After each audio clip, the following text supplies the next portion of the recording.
Senhor. Eu convido a todos participarem dessa leitura de forma audível, mas também de forma ativa. Então, ouça a palavra, enquanto a palavra estiver sendo lida, medite naquilo que a palavra já diz por si só aos nossos corações e às nossas mentes. Josué, capítulo 24, diz assim: Depois reuniu Josué todas as tribos de Israel em Siquém, e chamou os anciãos de Israel, os seus cabeças, os seus juízes e os seus oficiais, e eles se apresentaram diante de Deus. Então Josué disse a todo o povo: Assim diz o Senhor, Deus de Israel: Antigamente vossos pais, Terá, pai de Abraão e de Naor, habitaram da além do Eufrates e serviram a outros deuses.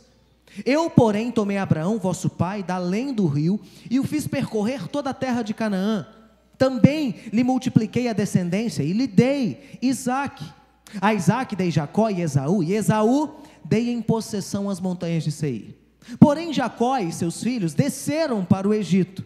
Então enviei Moisés e Arão e feri o Egito com o que fiz no meio dele, e depois vos tirei de lá.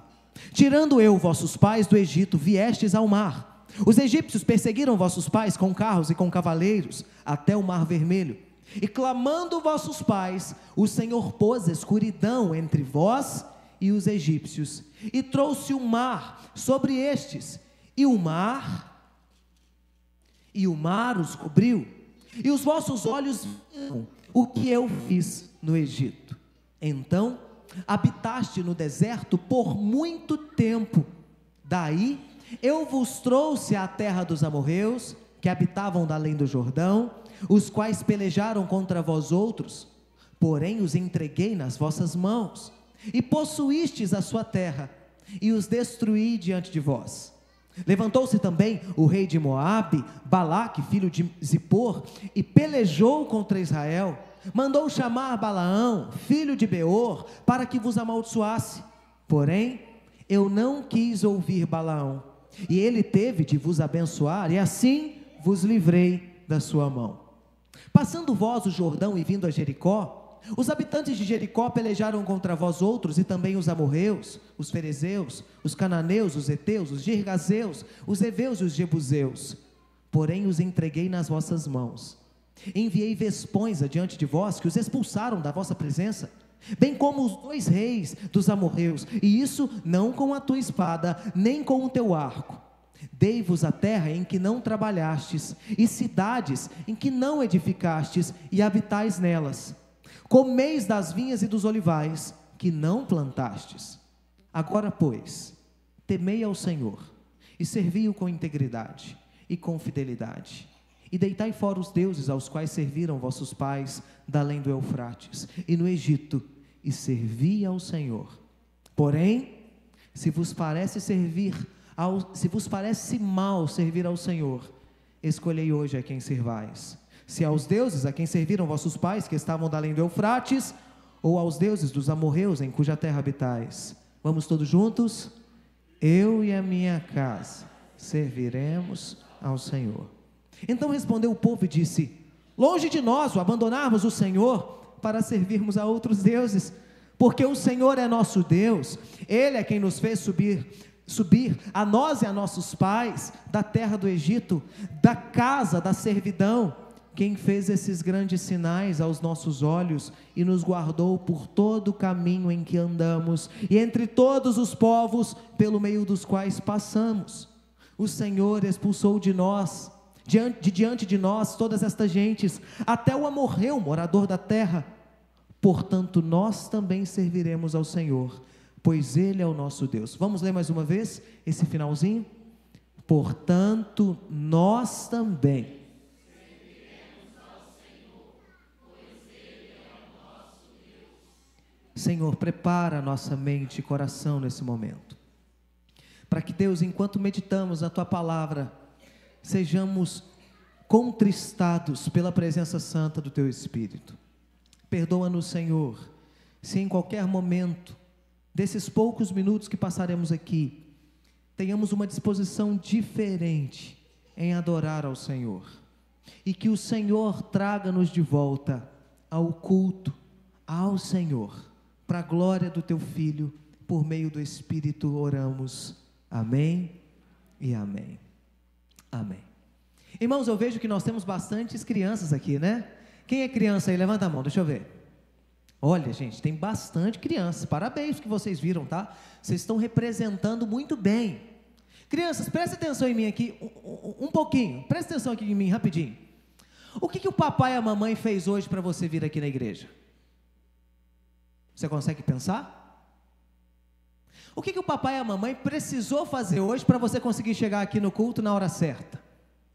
Para você conseguir chegar bonitão assim, com um cordãozinho de ouro pendurado, com um sapato bonitinho assim, branco, limpinho. O que o papai e a mamãe precisou fazer para vocês estarem aqui hoje? Muita coisa, né? Agora fala a verdade. Papai e a mamãe cuidou de vocês direitinho, não cuidou?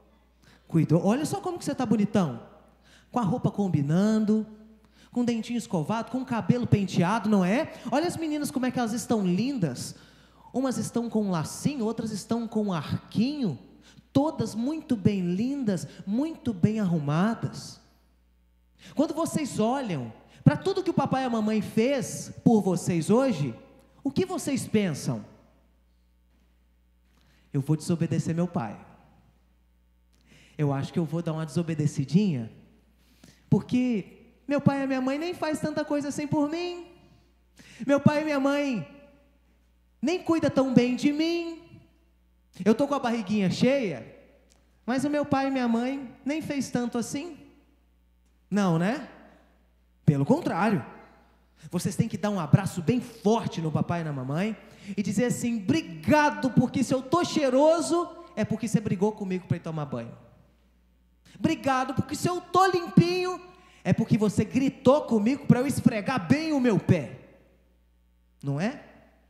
Irmãos, será que existe alguma melhor maneira de reconhecer o quanto somos dependentes de Deus e de reconhecer o quão somos falhos em adorar a Deus, do que olhar para trás e ver tudo aquilo que Deus tem feito por nós?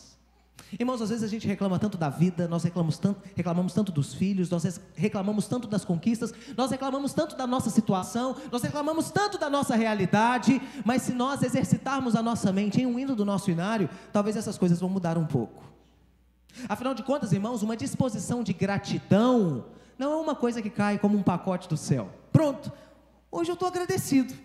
Não, gratidão é um exercício. Agora fala a verdade, como é que o corpo da gente pega no tranco quando a gente está fazendo exercício? A gente começa ali meio desanimado, meio arrependido, no meio você está morto. Parece que no final você vai ficando mais feliz porque está acabando o exercício, você vai ficando mais animado. Quando acaba, você volta cheio de endorfina para casa, todo feliz, todo alegre. É um exercício. Irmãos, agradecer é um exercício, gratidão é um exercício. Você sabe o que significa? Que todas as vezes, todos os dias, nós teremos indisposição em agradecer a Deus. Mas e se nós nos exercitarmos em gratidão? A palavra de Deus, ela deixa a gratidão como uma coisa meio de acordo com o nosso estado de espírito, né? Ela diz assim: às vezes dai graças, não é? A Bíblia fala assim, ó, de vez em quando, se quiser, ou dependendo das circunstâncias, dê graças. Não é isso que a Bíblia ensina, irmãos? Não é isso que você, pai e mãe, ensina para o seu filho? Não. O que a Bíblia ensina, crianças? Ó, quero ver se as crianças sabem. O que a Bíblia ensina? Em tudo dai graças. Em tudo. A palavra de Deus diz assim: alegrai-vos no Senhor. Outra vez vos digo, alegrai-vos. Irmãos, é justamente isso que Josué está fazendo com o povo. Josué está relembrando o povo de todo o cuidado que Deus teve para com eles, para que ele chegue então à cláusula central desse capítulo 24, a declaração maravilhosa, estonteante desse capítulo, que todos nós sabemos de cor. Josué não chega, irmãos, e diz simplesmente: gente, eu e a minha casa serviremos ao Senhor. Josué faz um exercício de lembrança. Lembra que eu falei do inário? Tem o inário, dos nossos cânticos do inário diz assim: conta as bênçãos, dize-as quantas são, recebidas da divina mão. Vem dizê-las todas de uma vez, e verás surpreso quanto Deus já fez. Contar as bênçãos e dizê-las quantas são. Já fez esse exercício? Mas eu te motivo: compre um caderno, vá na papelaria, ou pegue um caderno sobrando lá no seu quarto com o seu filho, ou alguma coisa assim, e comece a escrever tudo aquilo que você considera motivo de se alegrar no Senhor, motivo de agradecer ao Senhor, e comece a escrever. Depois desse exercício, comece a pensar em motivos que você sequer se lembra de agradecer. Por exemplo, crianças, façam um teste aí agora, vê se vocês estão respirando. Crianças, vê aí se vocês estão respirando, vê. Um dia o Theo chegou para mim lá em casa, assim meio que embasbacado, impressionado com a vida. Ele falou assim: pai, eu estou vivo. Eu disse assim: sério, Theo? Como você descobriu isso, filho? Ele: eu botei a mão no meu coração e ele está batendo. Crianças, vê se o coração de vocês está batendo. Vê se o peito de vocês está quentinho. Tá, né? Tá.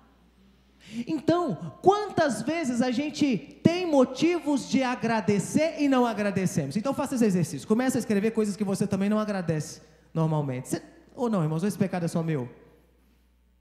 A gente não agradece. Irmãos, às vezes nós pedimos ao Senhor por um filho, e quando nós temos o filho, nós deixamos de agradecer ao Senhor pelo filho.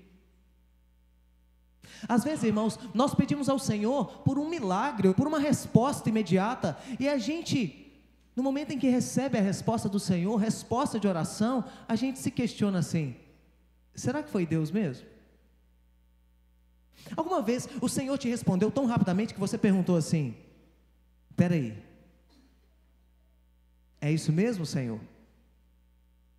Foi muito rápido, Senhor. Não sei se você já chegou em algum momento, Senhor, a chave do meu carro, cadê? Eu vou chegar atrasado no trabalho, cadê a chave do meu carro? Senhor, pelo amor de Deus, me mostra onde está essa chave. Desesperado, nós somos presbiterianos, irmãos, mas no desespero, né? A gente ora até pela chave do carro, aparece chave.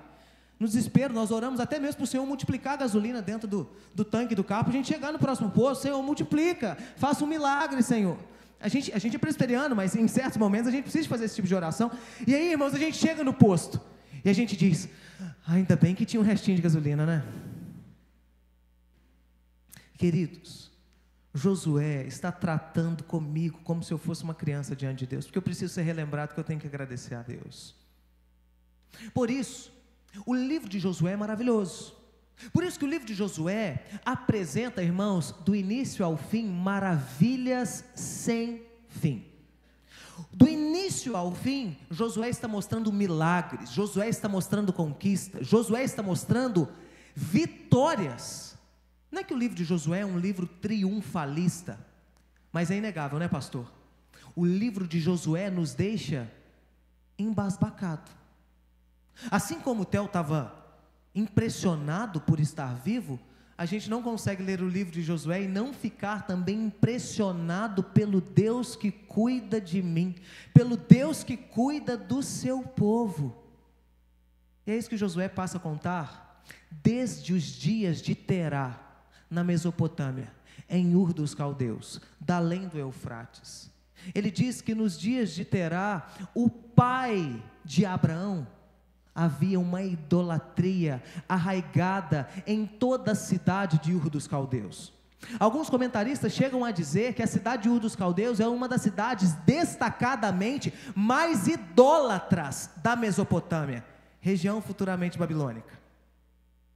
Alguns comentaristas vão ainda especular que talvez, irmãos, Terá, o pai de Abraão, era um fazedor de ídolos. de materiais de falsos deuses. O lar de Abraão era um lar improvável para que se retirasse de dentro dele um servo do Todo-Poderoso Deus. Mas o Senhor foi lá no lar de Abraão. E agora Josué passa a contar a história de Abraão. A Abraão o Senhor deu Isaque. A Isaque o Senhor deu Jacó e Esaú. Esaú habitou nos montes de Seir, mas e Jacó?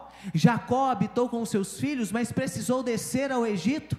No Egito o Senhor sustentou o seu povo. Do Egito o Senhor libertou o seu povo.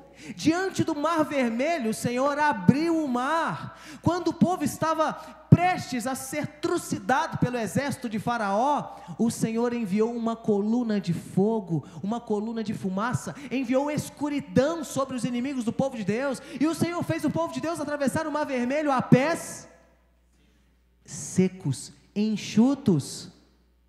O povo atravessa o Mar Vermelho, irmãos, e agora do outro lado começa a sentir fome e a se lembrar de quando comiam aquelas cebolas e aqueles pepinos deliciosos do Egito, mas o Senhor providencia pão, maná. O maná cai do céu, mas o povo passa a ficar chateado, porque de novo pão, né?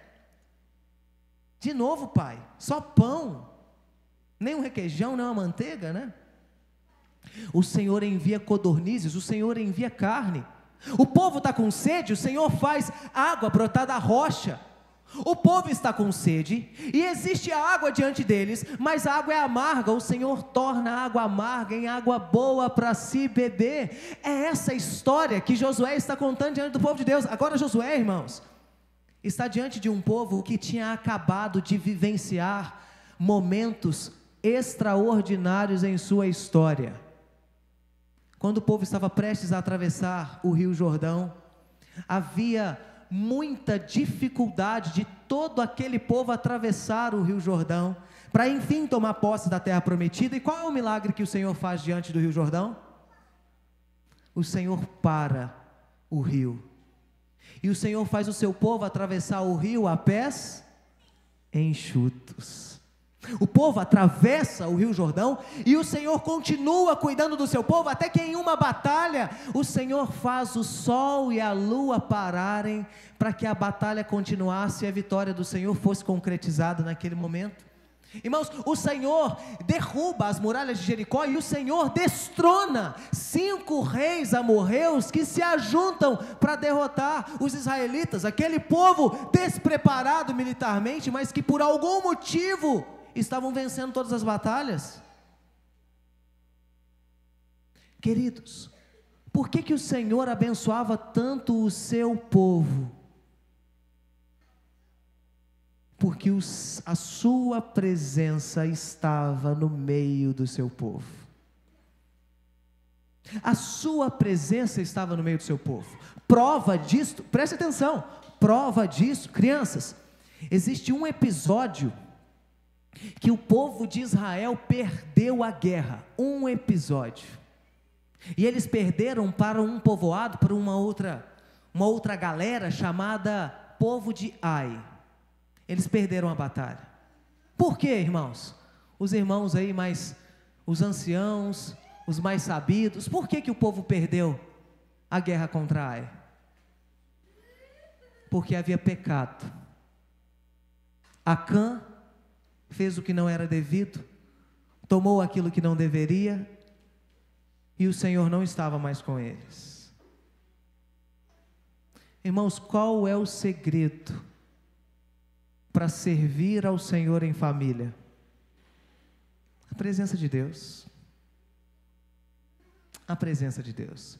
Queridos, eu posso ler 7 armas para a vitória familiar, as 5 linguagens do amor, 12 passos para o triunfo no casamento. Eu nem sei se esses livros existem, a não ser os 5 linguagens do amor, que eu sei. 3 decisões para salvar o seu filho. Eu posso ler todos os livros a despeito de vida familiar. Eu posso inclusive ler livros que vão tratar das emoções do meu coração, porque na maioria das vezes essas emoções dificultam as coisas, né? Mas se não houver a presença de Deus no nosso lar e na nossa família, irmãos, não há futuro. Não há luz no fim do túnel. É justamente isso que Josué está mostrando para mim e para você. Ele prova para todo o povo, meus irmãos, que o Senhor estava presente. Marido, você precisa lutar contra os seus pecados para que o Senhor, em todo tempo, permaneça presente em sua vida. Esposa, você tem que lutar contra seus pecados para que o Senhor em todo tempo permaneça em sua vida. Irmãos, saibamos que o Senhor permanece presente em nossa vida não porque nós merecemos, em detrimento do nosso cuidado contra os nossos pecados. O Senhor está presente conosco por meio da sua graça, por meio da sua glória. Portanto, irmãos, apesar de pecadores que somos, o Senhor sempre se aproximará de nós, mas é necessário que haja em nós uma decisão de abandonar aquilo que nos prende, de servir ao Senhor e decidir continuamente, e é justamente isso que Josué está trabalhando o tempo todo. No capítulo 24, já chegando nos finalmente, perto de falecer, bem idoso, bem velho, Josué reúne o povo em Siquém, lugar onde Deus falou com Abraão, lugar onde Jacó prometeu abandonar os ídolos e permanecer fiel diante do Senhor. Josué agora, irmãos, chama o povo para a mesma região. Para quê? Para alertá-los sobre a importância, a urgência e o dever de permanecer fiéis ao Senhor. Por isso, irmãos, entendendo essa importância, urgência e dever, a gente precisa refletir sobre como servir ao Senhor em família. Como servir ao Senhor em família? E eu quero refletir em 3 afirmações. Primeira afirmação: vivendo uma espiritualidade verdadeira. Segunda afirmação: abandonando aquilo que nos aprisiona. Terceira afirmação: decidindo continuamente. Primeiro, vivendo uma espiritualidade verdadeira, abandonando aquilo que nos aprisiona e decidindo continuamente. Vamos olhar rapidamente como viver uma espiritualidade verdadeira? Josué está no início do capítulo 24 dizendo assim: agora quem vai falar não sou eu. Versículo 2 ele diz assim: assim diz o Senhor. E agora o Senhor lembra o povo do seu cuidado para com eles. Mas agora Josué, a partir do versículo 14, depois de ter dito no versículo 13 que o povo recebeu todas as bênçãos que Deus prometeu, o Senhor prometeu conquistar a terra e o povo agora havia conquistado. O Senhor prometeu dividir as terras e agora o povo havia recebido a conquista. O povo estava, irmãos, assentado em suas posses. Mas Josué se preocupa, porque eles precisam servir ao Senhor. Eles não podem negligenciar o serviço ao Senhor.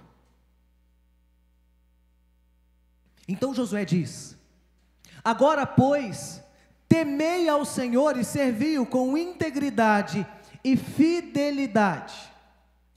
A gente sabe, irmãos, que temer não é sentir pavor. Temer não é sentir medo de Deus. Temer é, na verdade, lembrar daquilo que Deus fez por nós, colocar na balança e raciocinar: vale a pena servir esse Deus? Vale a pena? Então, por isso que eu pedi às crianças para pensarem em tudo aquilo que o papai e a mamãe fazem por elas. O leite com Toddy todo dia de manhã, não sei se você dá leite com Toddy, mas as frutinhas que o filho gosta. Irmãos, vocês que têm já os pais bem idosos, ou os pais, o Senhor já os levou, o que vocês lembram dos seus pais fazendo por vocês? Isso marcou a vida de vocês? Marcou a história de vocês? Obviamente que sim. Da mesma forma, nós devemos olhar para aquilo que o Senhor fez por nós, e isso deve marcar o nosso coração, marcar a nossa história, e isso vai gerar em nós um respeito profundo por Deus, um respeito profundo pelo Senhor. Por isso, crianças, quando a gente obedece, a gente está dizendo assim para o papai e para a mamãe: eu te amo. Por isso, adolescentes, quando a gente ouve o conselho da mãe, ouve o conselho do pai, por exemplo, a mãe diz: leva o guarda-chuva que vai chover, pode estar fazendo um sol de 40 graus, leva, é melhor levar, vocês sabem bem, é melhor levar.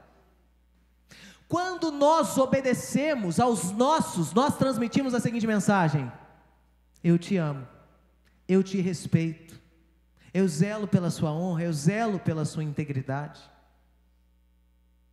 Temer ao Senhor, nós sabemos o que significa isso, mas existem, irmãos, duas coisas em Deuteronômio que nos mostra o valor de temer ao Senhor, que às vezes nós deixamos de lado nos púlpitos, eu pelo menos. Por exemplo, em Deuteronômio capítulo 4, versículo 10, o Senhor ajunta o povo por meio de Moisés, para que todos conheçam-no, para que todos ouçam a sua voz. Com qual objetivo? O objetivo de serem ensinados e temerem ao Senhor. Outro texto que nós conhecemos, como Deuteronômio capítulo 6, versículo 1 a 2, nós vemos agora, irmãos, Moisés reiterando diante do povo todas as promessas de Deus, a lei de Deus, e chamando o povo para que eles ouvissem a palavra de Deus. E aí, é o texto onde nós ouvimos ser ordenado aos pais: tu as inculcarás, e dela falarás. Quando, irmãos?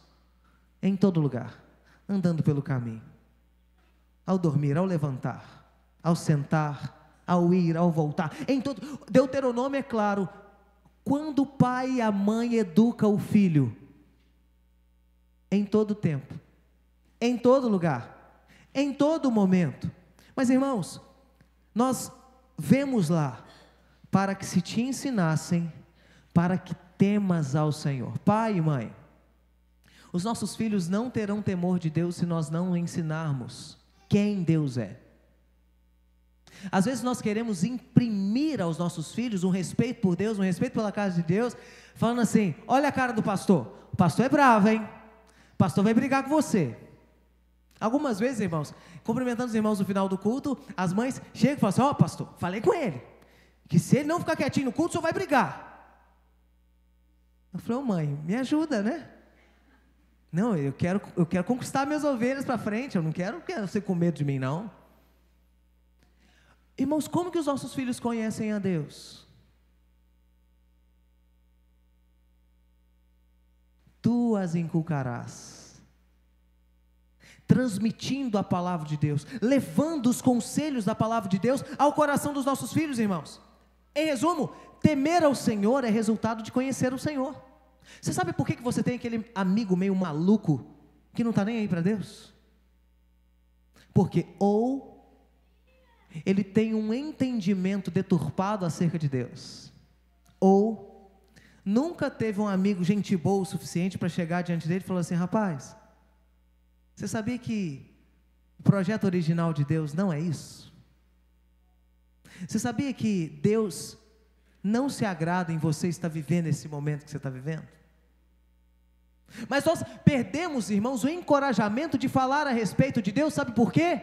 Porque nós, presbiterianos, conhecedores de Bíblia, nos valemos somente do título, nos valemos somente da fama. Às vezes nós não nos aplicamos mais em conhecer a Deus. Presbiteriano é o povo da Bíblia, né, irmãos?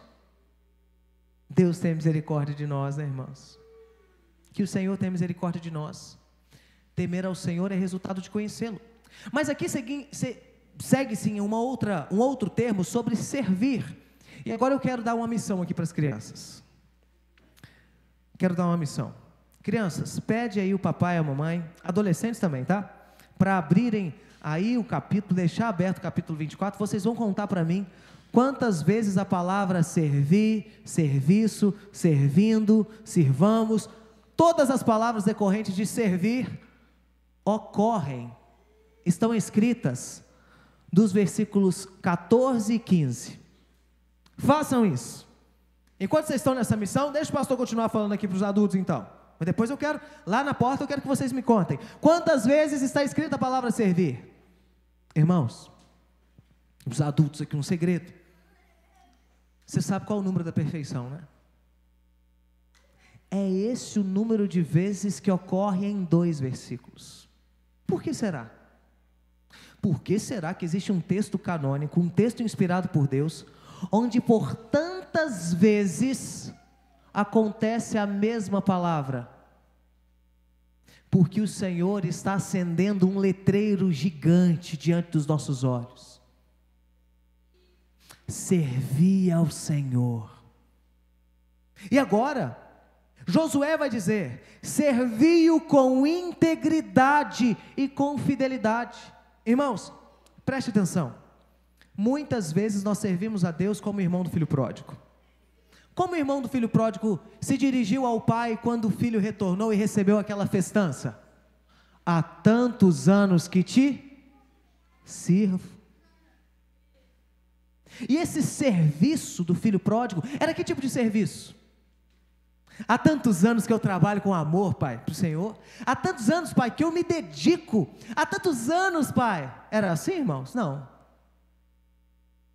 As palavras do irmão do filho pródigo eram: há tantos anos que eu trabalho igual um escravo para o Senhor. Há tantos anos que eu sirvo igual um capacho do Senhor. E o Senhor nunca matou um bezerro para mim. Agora vem esse aí que gastou toda a herança. Olha o que o Senhor faz por ele. Irmãos, há diferença em dizer: Senhor, eu quero te servir, ou dizer: Senhor, eu vou te servir, né? E a grande diferença está justamente no termo hebraico. A palavra hebraica aqui, irmãos, é abad, e abad significa servir, mas é a mesma palavra encontrada lá no serviço do povo quando eles estavam lá no Egito. Irmãos, quem quer servir como um escravo no Egito? Ninguém. Agora, quem quer servir como povo liberto na terra prometida? Olha como a perspectiva muda. Lá em Romanos capítulo 8, 30, o Senhor, inspirando Paulo, diz assim: e aos que predestinou, a estes justificou, e aos que justificou, a estes glorificou. Eu pulei o chamou. E aos que predestinou, a este chamou, e aos que chamou, a este justificou, e aos que justificou, a estes glorificou. Irmãos, quem foi chamado por Deus? Todos, porque estamos aqui todos. Quem foi justificado pela obra meritória de Cristo Jesus? Todos aqueles que creem no nome de Jesus são justificados por Ele. Mas quem já está morando no céu aqui agora? Nenhum de nós. Irmãos, no máximo, nós já podemos, pastor, antecipar algumas delícias que experimentaremos no céu. Por exemplo, dia de Santa Ceia, irmãos, nós participamos da comunhão do Cordeiro, do pão, do cálice. Mas não somente em dia de culto, não somente no momento do ajuntamento da igreja, onde todos se reúnem como um só povo, um só corpo. Não, nós também antecipamos isso dentro de casa, dentro da família. Irmãos, saber que eu vou chegar em casa e tudo estará bem, saber que eu vou chegar em casa e eu terei paz, eu terei descanso, eu poderei dormir na minha cama tranquilamente, eu poderei aproveitar das delícias do casamento, das delícias da paternidade, da maternidade. Saber, irmãos, dessas coisas de certa forma, já antecipa os prazeres que nós teremos na eternidade. O mesmo prazer aqui na terra, irmão, será inumeravelmente maior na eternidade. Nós devemos servir ao Senhor com alegria, irmãos. Nós não podemos servir ao Senhor com cara fechada, com indisposição. Portanto, o serviço a Deus é um serviço como filho, não é um serviço como escravo, é voluntário. Mas também o serviço a Deus, irmãos, é exclusivo, porque lá no Egito o povo de Deus adorava falsos deuses. O texto diz: vocês querem adorar os deuses que adoraram no Egito? Êxodo não tem nada escrito do povo de Deus adorando no Egito. Mas em Levítico e em Ezequiel, nós vemos textos que mostram que o povo de Deus se curvou diante de falsos deuses lá no Egito. Irmãos, se hoje nós somos povo de Deus, por que nós vamos nos curvar diante de outros deuses? Irmãos, se hoje nós somos o povo separado de Deus, povo de propriedade exclusiva de Deus, por que nós vamos dedicar a nossa força, a nossa alegria, a nossa satisfação e suficiência em pormenores deste mundo? Em recursos financeiros que se acabam, em vigor físico, em vaidade, em política, em carro do ano, em conquista. Se a nossa satisfação está em Cristo, irmãos, isso mostra que Deus espera de nós, obviamente, um culto exclusivo a Ele. Eu só adoro ao Senhor. Mas o serviço a Deus também implica, irmãos, em um serviço sincero. Dizem que os antigos artesãos preparavam os seus materiais de cerâmica e eles eram postos para que todos os que vinham na feira comprar, pegassem o material, colocassem contra a luz do sol e vissem se havia qualquer fratura, qualquer problema na peça que seria comprada. Por quê? Porque quando os ceramistas, os artesãos, transportando uma cerâmica ou outra, deixavam uma peça cair e quebrar, eles poderiam reparar facilmente com um tipo de cera que colava as peças que haviam se partido. Então eles reajuntavam os pedaços, como a gente cola aquelas canecas que a gente ganha lá no aniversário de casamento, não tem? Aquela coisa que a gente só usa quando visita importante vai na casa da gente. Lá em casa, a minha esposa decidiu usar todo dia, então quebra sempre, coitada. A gente está recomprando o mesmo da data de casamento até hoje, tá, irmãos? Está recomprando, sempre está incompleto, mas a gente usa. O que uma pessoa esperta fazia? Ele chegava, ele pegava o vaso, ele colocava contra a luz do sol, e ele via se aquele vaso era sem cera, sincero. Sincero. Ser sincero, irmãos, é não ter cera tapando as suas falhas, as suas debilidades. Na verdade, dentro de casa a gente não esconde os nossos defeitos, né? A minha esposa sabe de defeitos meus que vocês jamais saberão. Mas eu sei que na sua casa é assim também. E é por isso que marido e mulher são confidentes uns dos outros. Agora, filhos, adolescentes, os pais de vocês sabem de uns pecados de vocês que vocês não têm nem ideia que eles sabem, tá? Fique esperto, tá bom? Vocês acham que vocês estão passando a perna no pai e na mãe, ó, pai e mãe não é bobo não. Fiquem espertos. Um dia eles já foram adolescentes, tá? E não tem muito tempo não, tá bom? Fiquem espertos.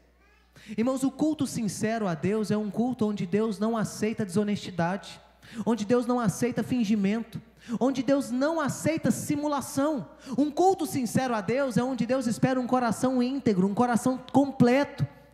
Nisso tudo nós servimos ao Senhor, nisso tudo nós vivemos para a glória do Senhor, irmãos.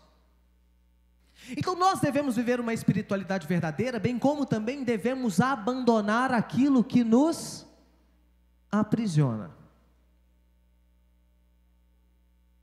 O que tem aprisionado a sua vida. Os mais espiritualistas vão achar que isso só pode ser alguma coisa, né? Ai, meu Deus, amarrar o nome do fulano, botar na boca do sapo e enterrar. Irmãos, existem algumas crendices antigas, que tem crente que diz assim: eu não acredito nisso não, sabe, pastor? Esse negócio de simpatia, mas que funciona, funciona, né? Pelo menos lá, pastor, na nossa região lá, eu ainda encontro uns assim, tá? Queridos, eu não estou falando disso. Eu estou falando sobre pequenas decisões que são feitas diariamente, que amarram o interior do nosso coração a coisas e não nos deixam perceber outras coisas maravilhosas. Por exemplo, não está aqui, está ali, mas eu acredito que todo mundo tem um aparelho celular aí perto. Para refletir quantas vezes hoje esse celular te impediu de fazer uma coisa melhor. Quantas vezes hoje esse aparelho celular te impediu de dar um abraço no seu pai, na sua mãe, de falar que ama ao seu esposo, à sua esposa? Quantas vezes nós deixamos de ler a Bíblia para ler o WhatsApp?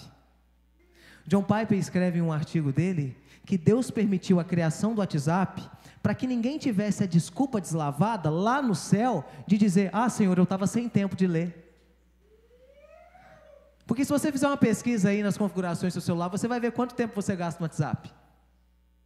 E o WhatsApp não é só aquelas mensagenzinhas de brilhinho dizendo bom dia, que a avó da gente manda pra gente. O WhatsApp não é só, irmãos, vídeo, figurinha. O WhatsApp tem texto. Mas aí a gente lê o WhatsApp umas 2 horas durante o dia, é o tempo que a gente gasta lendo o WhatsApp. Aí depois a gente fala assim: pastor, o meu problema é que eu não gosto de ler. Pastor, tenho uma dificuldade com leitura. É mesmo? É mesmo? Não parece, né? Nós lemos o tempo todo. Irmãos, é questão de propósito, prioridade. Qual era o problema do povo? O problema do povo eram os falsos deuses que prendiam a vida do povo. Deus, através de Josué, está contando aqui que desde os dias de Terá, já havia idolatria no meio do povo dele. Agora, irmãos, nós ficamos impressionados quando nós lemos alguns relatos que nós jamais imaginaríamos isso. Por exemplo, Jacó está na casa do tio dele, Labão, e assim que ele termina os 14 anos trabalhados, que ele volta com as 2 esposas, né? Depois do Senhor ter multiplicado o rebanho de Jacó, depois do Senhor ter abençoado sobremaneira Jacó, está lá a sua esposa, princesa, belíssima, amada, Raquel. E o que tem dentro da bolsinha da Raquel na comitiva de viagem? Um ídolo. Raquel, você não viu o quanto Deus abençoou seu marido, Raquel? Você já está com ele, você mora perto dele há 14 anos, você mora com ele há 7 anos, Raquel. Você ainda tem ídolos do lar? Ah, irmãos, mas não para por aí. No capítulo 35 de Gênesis, nós vemos Deus chamando Jacó e dizendo assim: Jacó, sobe para Betel, mora lá, construa um altar para mim lá, Jacó, mas você vai precisar fazer uma coisa. Chama a família, Jacó, manda todo mundo jogar fora os ídolos. Como assim? Ídolos? Jacó dá a ordem, todos trazem os seus ídolos. Jacó então os esconde perto de uma árvore. Infelizmente, irmãos, o povo de Deus, tendencioso a amar mais o mundo do que ao Senhor, procura para si ídolos. E a reflexão a ser feita é: quais ídolos modernos têm roubado o nosso coração? Queridos, ontem eu estava pregando em Salmo 127, 1 e 2, E nós vimos que o trabalho é um ídolo que destrói casamentos e famílias. Ontem, o trabalho exagerado. Quem não veio ontem, irmãos, depois pergunta para quem veio, como que nós chegamos nisso? Salmo 127, verso 2, leia em casa. Agora, hoje nós estamos vendo que mais um problema dentro do lar é ídolo. Que é isso, pastor? Os dois textos, uns dos textos mais próprios para a família, estão identificando uma realidade amarga. Os problemas dentro de casa, irmãos, acontecem porque nós muitas vezes amamos mais aquilo que não devemos amar do que amamos o Senhor. Às vezes nós amamos o noivado mais do que o Senhor, às vezes nós amamos o namorado mais do que o Senhor, às vezes nós amamos o filho mais do que o Senhor, às vezes nós amamos mais a instituição família do que o Senhor. E o que é idolatria, irmãos? É amar mais qualquer coisa do que o Senhor. É ter os afetos voltados para qualquer coisa que não o Senhor. Mas você sabe qual é o problema da idolatria? Que a idolatria destrói tudo que vê pela frente. A idolatria destrói casamento, a idolatria destrói a amizade, a idolatria destrói os nossos recursos financeiros, a idolatria destrói qualquer tipo de relação. A idolatria destrói nossa vida espiritual. Por isso é importante, irmãos, receber esse alerta de Josué. Qual alerta, pastor? Que pecado não é só fazer coisa má. Pecado também pode ser pegar uma coisa boa e transformá-la em coisa má. Nós podemos tornar o nosso amor pelos nossos filhos, que é uma coisa, herança do Senhor são os filhos. Nós podemos tornar o nosso amor um ídolo a ser idolatrado. E nós vamos servir o ídolo. E esse ídolo vai crescer. E esse ídolo vai casar. E agora nós queremos receber as bênçãos desse ídolo. E nós vamos ficar frustrados com esse ídolo. E nós vamos nos sacrificar e nós vamos dizer: eu fiz tudo por esse ídolo. E olha o que ele está fazendo por mim agora. Não vem aqui em casa todo dia da semana. Vem só dia sim, dia não. Dia sim, dia não. Não me visitou. Não me ligou hoje. Irmãos, a gente precisa tomar cuidado. Abandonar o que nos aprisiona. Mas aí, Josué afunila mais a conversa. Porque primeiro tinha os deuses dos dias de Abraão, depois teve os deuses dos dias dos egípcios, e agora, irmãos, tem os deuses dos dias de Josué. Porque Josué coloca o povo diante de uma situação decisiva. Olha o que diz o versículo 15. Porém, se vos parece servir mal ao Senhor, escolhei hoje a quem servais, se aos deuses a quem serviram vossos pais que estavam da além do Eufrates, ou aos deuses dos amorreus, em cuja terra habitais. Qual é o problema? Irmãos, nós podemos chegar aqui e dizer assim: pastor, é óbvio, pastor, que nós não vamos adorar, idolatrar os deuses dos dias de Josué, pastor. Baal, Astarote. Não tem ninguém aqui, irmãos, que diz assim: vou adorar Baal. Não, pastor, por favor. Pastor, essas coisas ficaram para trás, pastor.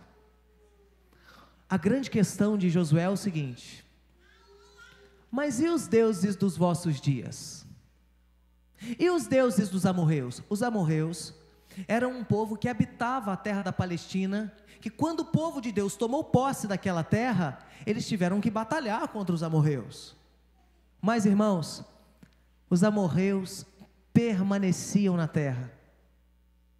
E com o povo, não fica só o número de pessoas, não fica só a sua população, mas com o povo ficam os seus costumes, com o povo fica a sua cultura, com o povo ficam as suas músicas, Com o povo ficam os seus trejeitos, com o povo ficam os seus traquejos, com o povo fica o seu modo de agir, o modo de pensar, o modo de falar. Josué está preocupado, irmãos, com a cultura que nos envolve. Josué está preocupado, irmãos, com o mundo em que habitamos, com os prazeres que são oferecidos nos dias de hoje, com as alegrias reveladas, desveladas na mídia. Nós devemos estar preocupados, irmãos, nós devemos estar preocupados, além de trazermos falsos deuses antigos, a nossa preocupação é de trazer deuses novos. Timothy Keller, irmãos, em um livro dele chamado Deuses Falsos, ele vai trabalhar que existem alguns deuses contemporâneos. Por exemplo, a carreira profissional tem se tornado Deus contemporâneo de muita gente. Irmão, para pensar. Quanto tempo da sua vida o seu trabalho tem ocupado? Agora faça uma pergunta mais profunda. E se você perdesse o seu trabalho? Agora tem pessoas que o relacionamento ocupa o lugar de Deus em sua vida. Como você se sente com o relacionamento que você tem, com as amizades que você tem? E se por amor a Cristo você perder todas essas pessoas? Jó perdeu os filhos, perdeu os amigos, perdeu a esposa. Às vezes, irmãos, nós adoramos dinheiro e bens materiais, nós amamos ter um pouquinho de dinheiro guardado, ou ter pelo menos, irmãos, aquela falsa segurança que o FGTS dá. Pelo menos eu tenho uma beiradinha de FGTS lá, qualquer coisa que acontecer. E se de um dia para o outro, você abrir a sua conta e não tiver mais nada? Será que isso já aconteceu na história do nosso país? Onde estará a satisfação do seu coração? Irmãos, essas perguntas, elas são incômodas, porque elas mostram quem nós somos, elas revelam os nossos amores, elas revelam que é muito fácil amar alguma coisa no mesmo pé que amamos a Deus. Não, pastor, eu não abandono a minha igreja. Não, pastor, eu sou firme, eu sou fiel. Não, pastor. Mas se um dia o Senhor permite uma prova chegar na minha vida, eu pergunto: onde que o Senhor está? Cadê o Senhor? Por que o Senhor permitiu? Por que o Senhor não me avisou? Aí lê Jó 38. Onde você estava, Jó? Cadê você, Jó? Quando eu firmei tudo aquilo que foi criado. Queridos, em terceiro lugar, nós aprendemos por último, que uma família que serve ao Senhor decide continuamente. Josué, no final do versículo 15, diz: eu e minha casa serviremos ao Senhor. Irmãos, o que será que aconteceria depois da morte de Josué? Será que aquelas muitas famílias abandonariam ao Senhor? Irmãos, o que acontecerá quando você não estiver mais na sua família? O que acontece, irmãos, quando pessoas queridas se vão? O que acontece, irmãos, quando a nossa vida passa? O que nós deixamos? Josué está preocupado com isso. Então Josué reúne todo o povo em Siquém, um lugar simbólico espiritualmente, para dizer: eu decido, eu e minha casa vamos servir ao Senhor.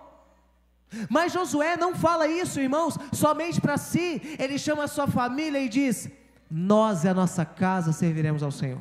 Mas ele não fala só para a sua família, irmãos, ele fala para todo o povo: vocês podem adorar falsos deuses, mas eu e a minha casa vamos servir ao Senhor.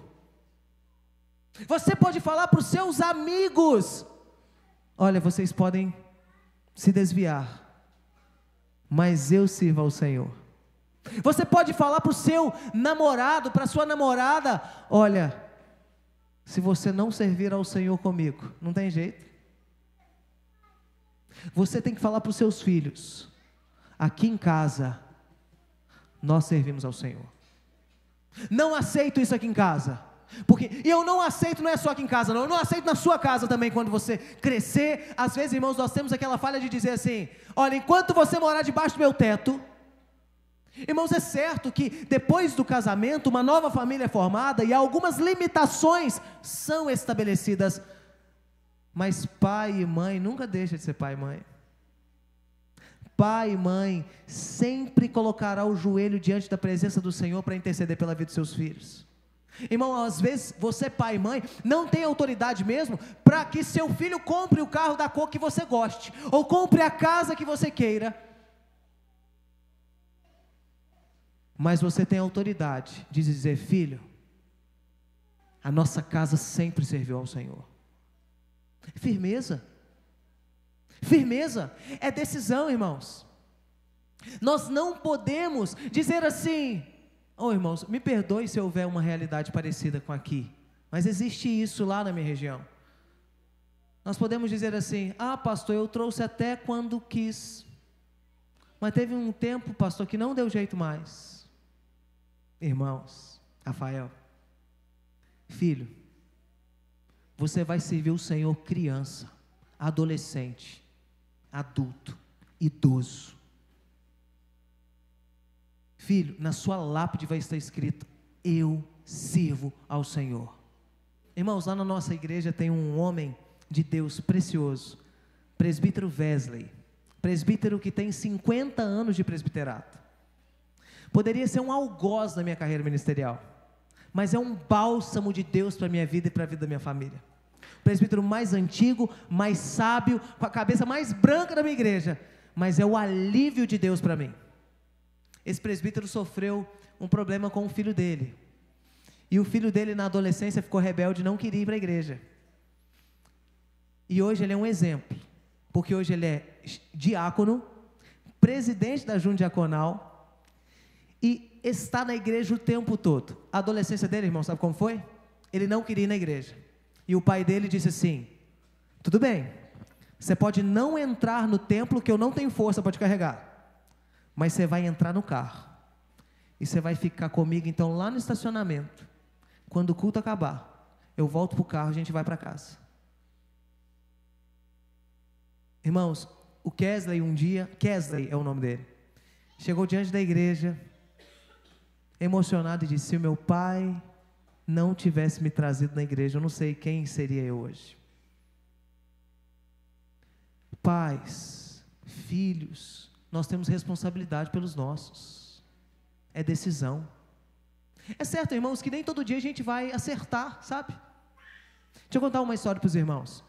Lá em casa a gente se esforça para fazer culto doméstico todos os dias. E aí, as crianças, um dia nós falhamos com o culto doméstico. Nós não conseguimos. Não conseguimos, irmão. Não vamos fazer o quê? Não conseguimos. Chegamos de noite no estudo bíblico, e era o mês da família, e eu preguei e eu citei culto doméstico, igual aqui, perigoso aqui também hoje, né? Mas eu preguei, e aí no final, chegou alguém: ô pastor, que bênção, então o senhor faz culto doméstico todo dia? A Bia chegou do meu lado e falou assim: hoje o senhor não fez não. Eu falei assim: mas hoje ainda não acabou. E aí cheguei em casa e falei assim: ô Bia, você não pode falar assim não, meu amor. Como é que você descredibiliza o papai, ué? Irmãos, a gente tem que ser sincero. Haverão dias que nós não vamos conseguir. E na minha casa também era assim. Mas você quer saber de uma cena que sempre está na minha memória? Toda noite minha mãe me chamando para ajoelhar na beirada da cama dela e orar com ela e por ela. Um dos dias que eu mais me lembro, irmãos, é quando eu pedi minha mãe um carrinho de controle remoto, que era uma Ferrari, tinha turbo, era o meu sonho, mas era caríssimo. Minha mãe cabeleireira, lutando para cuidar de mim e da minha irmã, e eu falei com a minha mãe: você vai comprar. Ah, irmãos, se fosse meu filho, mas tomava coça o dia inteiro. A minha mãe, irmãos, não era de bater na gente, deveria, Falo com ela: mãe, você teria evitado tanta raiva. Deveria. Depois que a gente vai crescendo, a gente vê, mas não dói mais, né? Porque é uma coisa passada, né? Ela não pode bater retroativo, né? Então deveria. Fica lá para trás. Mas eu lembro que eu fiquei com tanta raiva da minha mãe, irmãos, que eu não conversei mais com minha mãe no dia. De noite, ela me gritou assim: Roger, vem orar por mim. Ah, que raiva. Que raiva. Ela está fazendo isso para me humilhar. Ela falou assim: Roger, você vai deixar de falar com o Senhor por causa da sua ira? Lembra, irmão, de Deus falando: é razoável sua ira? Lembra? Não, do Senhor não pode, né? Ajoelhei, irmãos. O que resultou no final da minha oração? Eu e minha mãe chorando no pé da cama. E eu pedindo perdão à minha mãe pelo que eu fiz naquele dia. Sabe por quê, irmãos? Porque minha mãe, uma mulher que no tempo abandonada pelo marido, firmou lá em casa: eu e minha casa serviremos ao Senhor. Ponto final. Portanto, irmãos, assim como o texto diz que servir ao Senhor é ontem, hoje e amanhã, eu quero que você saia daqui hoje com essa decisão. Servir ao Senhor em família. Sirvo ao Senhor em família. Servirei ao Senhor em família. Amém? Que nós aprendamos todos os dias a servir ao Senhor em família. Abençoe, Senhor, o nosso coração, a nossa vida. Ó Pai, que o nosso entendimento seja levado à Tua palavra todas as vezes que ela seja aberta lá dentro do nosso lar. Perdoa-nos, Senhor, as nossas falhas, os nossos erros, os dias, Senhor, em que nós não fazemos aquilo que devemos. Mas, Pai, constrange-nos todos os dias, a partir dessa decisão que nós tomamos, todos os dias, que o Teu nome seja glorificado em nosso lar. Abençoe, Senhor, os casamentos que estão aqui, alguns casamentos despedaçados. Abençoe os casamentos, Senhor, que há tantos anos têm vivido como lua de mel. Abençoe o Senhor. Abençoe, Senhor, as crianças aqui dessa igreja, que assim como Josué se preocupou com a próxima geração, que essas crianças sejam cobertas pela preocupação dessa igreja, para que elas cresçam no zelo do entendimento do Senhor. Abençoe, Senhor, todas as famílias aqui presentes, representadas em nome de Jesus. Amém.